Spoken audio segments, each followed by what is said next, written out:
229 years ago, in May 1796, Dr. Edward Jenner created the world's first practical vaccine on a small farm in Berkeley, England.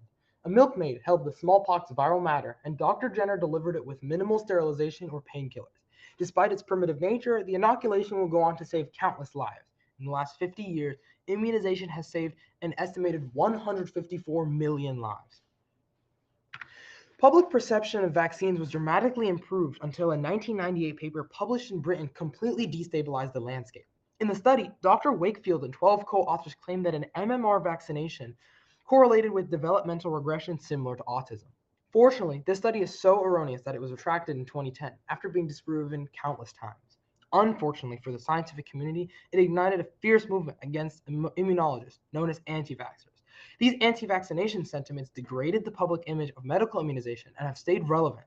The current example of this is the controversial COVID-19 vaccination. COVID-19 was found in China in 2019. The US first authorized COVID-19 vaccines in December 2020. In other words, it took less than 12 months to develop and test an effective treatment for the virus. While many people marvel at this scientific feat, others are skeptical about its safety. As of a July 2024 study performed by the GHP Science and Public Health, 28% of respondents believe that COVID-19 vaccines have caused deaths, a higher percentage than in June 2021. 22% of Americans believe that it's less risky to get infected with COVID-19 than to get the vaccine, more than double the 10% in the months after the 2021 vaccine rollout. As director of Annenberg Science and Public Health, Kathleen James said, belief in these misconceptions is associated with increased reluctance to vaccinate. This reluctance leads to a higher infection rate and more deaths in the following months. My perspective on this current event is that it's shocking. The COVID-19 vaccination is a feat of modern medicine, and the fact that it was able to be researched, developed, and tested within 12 months is something that should be praised, not criticized.